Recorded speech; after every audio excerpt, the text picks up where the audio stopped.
അനന്തു അനന്തു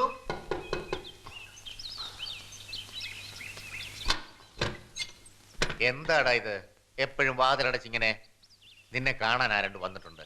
ഒരു അഡ്വക്കേറ്റ് സുബ്രഹ്മണ്യം പോറ്റിന്നോ, കൂടെ വേറൊരാളുണ്ട് തടിച്ചു കുറുതായിട്ട്.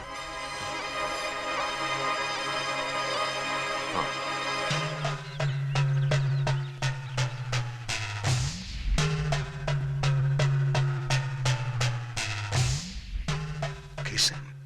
ഒരു നിമിഷം ഞാൻ വിചാരിച്ചു എന്റെ കൃഷ്ണൻ തന്നെയാണ്. എനിക്കും തോന്നി. ഇരിക്കും. ആരാ? എന്താ വേണ്ടത്? ഞാൻ സുബ്രഹ്മണ്യ പോറ്റി, ഇദ്ദേഹത്തിന്റെ അഡ്വക്കേറ്റാ. ഓ, ഇദ്ദേഹം ആരാന്ന് പറഞ്ഞില്ല. ഇദ്ദേഹം ഗോവിന്ദ്ജി എന്ന് പറയും. എന്റെ കൂടെ ആയിരുന്നു കിഷൻ, നിങ്ങളുടെ ട്വിൻ ബ്രദർ നവനീത് കൃഷ്ണൻ. വക്കീലേ,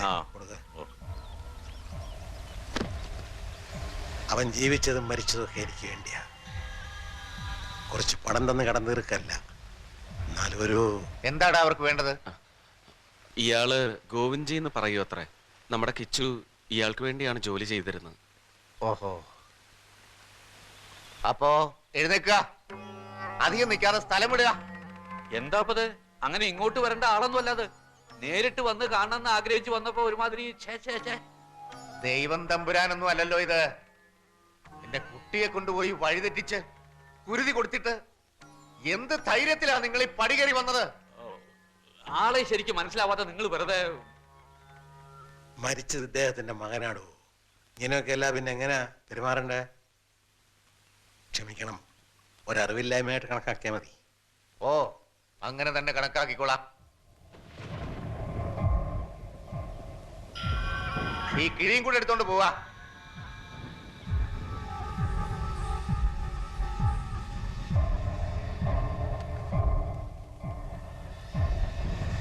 വരട്ടെ മിസ്റ്റർ അനന്തകൃഷ്ണൻ. ഇനി വരരുത്. കിച്ചുവിന്റെ കൂട്ടുകാരെ ഒന്നും കാണാൻ ഇവിടെ ആർക്കും ഇഷ്ടമില്ല. ഡിസ്റ്റർബ് ചെയ്താൽ ഞങ്ങൾക്ക് പോലീസിൽ കംപ്ലൈന്റ് ചെയ്യേണ്ടി വരും.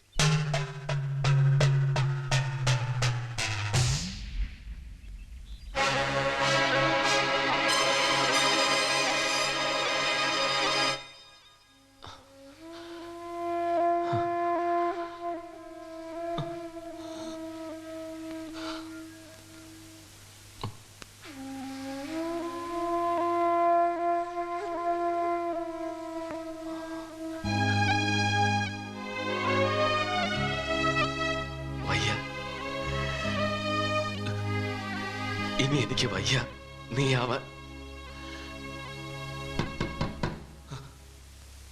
അനന്തു, അനന്തു, താനിങ്ങനെ ആർക്കും മുഖം കൊടുക്കാതെ മുറിക്കാതെ അടച്ചിരുന്നാൽ എങ്ങനെയാ? തന്റെ ഈ പെരുമാറ്റം കണ്ടിട്ട് എല്ലാവർക്കും നല്ല പേടിയുണ്ട്. അച്ഛനെയും അമ്മയെ ഇങ്ങനെ വിഷമിപ്പിക്കണോ? അവർക്ക് സമാധാനം കൊടുക്കണ്ട താൻ തന്നെ. മണിക്കുട്ടിക്ക് നല്ല വിഷമമുണ്ട്. ഒന്നും പുറത്തു കാണിക്കാതെ ചിരിച്ച് ഇങ്ങനെ. അനന്തു, നീ ഇങ്ങനെ നടയടച്ചിരുന്നാൽ ശരിയാവില്ല. കോളേജിൽ ജോയിൻ ചെയ്യണ്ടേ? എത്ര നാളെന്ന് വെച്ചാൽ ലീവ് ഇങ്ങനെ എക്സ്റ്റെൻഡ് ചെയ്ത് കൊണ്ടുപോവാ. ആദ്യം നീ ഒന്ന് കുളിച്ച് ഫ്രഷ് ആവും. ഹിന്ദു എന്നവരൊക്കെ വരുന്നുണ്ട് ഇന്റർവ്യൂവിനെ. അതൊന്നും വേണ്ട, എനിക്ക് വയ്യ. വയ്യേ? ഞാനാ അവരോട് വരാൻ പറഞ്ഞത്. ഇതിലെന്താ ഇപ്പൊ അത്ര ആനക്കാര്യം? നമ്മുടെ എക്സ്പീരിയൻസ് അവരോട് പറയുക, അത്രല്ലേ ഉള്ളൂ. ഞാൻ എന്താ പറയേണ്ടത്? ഞാൻ എന്താ അവരോട് പറയേണ്ടത്? അനന്തു,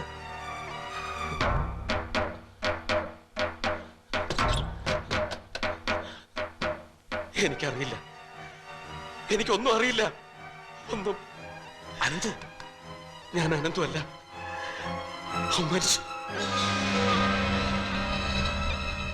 കിച്ചു, കിച്ചുവാണ് ഞാൻ.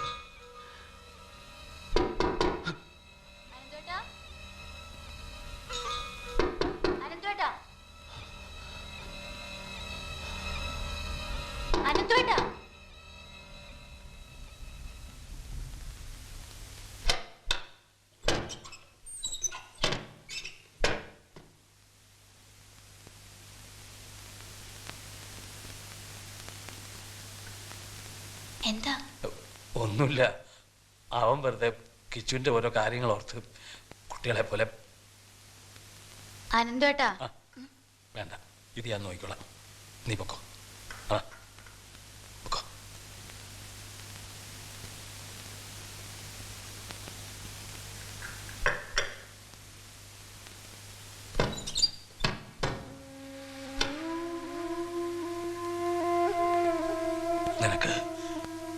നിനക്ക് ഷൂട്ട് എക്സൈറ്റ് ഉണ്ടായിരുന്നു എന്ന് പത്രത്തിൽ ഞാൻ വായിച്ചിട്ടുണ്ട്.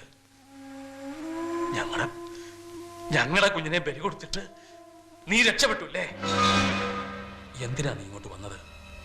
എന്താ നിന്റെ ഉദ്ദേശം? അച്ഛനോടുള്ള പ്രതികാരം തീർക്കാൻ വന്നതാണോ?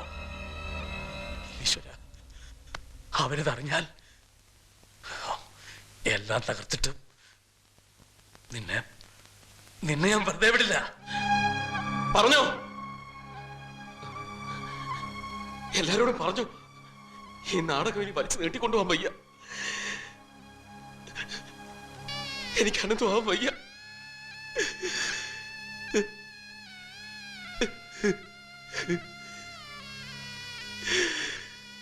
അച്ഛനും അമ്മയ്ക്കും നീ അനന്തൂന് പകരമായെന്ന് വരും.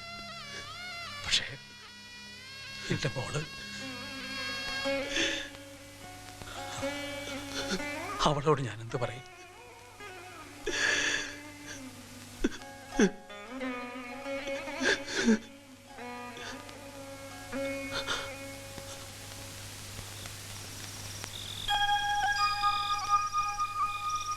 അച്ഛാ,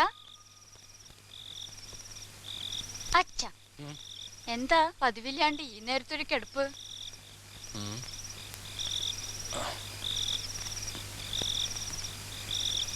എന്താ അച്ഛാ? അല്ല, വെറുതെ കിടന്നതാ. നല്ല കാറ്റ്, ഉറങ്ങിപ്പോയി. കഞ്ഞി എടുത്ത് വെക്കട്ടെ? ആ, ഞാനൊന്ന് കയ്യും കാലും മുഖം കഴിയിട്ട് വരാം.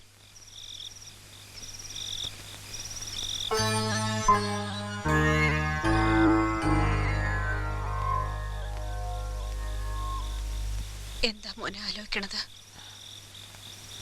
ഒന്നുമില്ല. അനന്തൂനെ കുറിച്ചാണോ?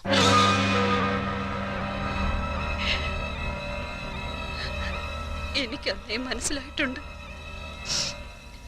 ആര് പോയാലും അമ്മയുടെ സങ്കടം ഒന്ന് തന്നെയാ മോനെ. അമ്മേ,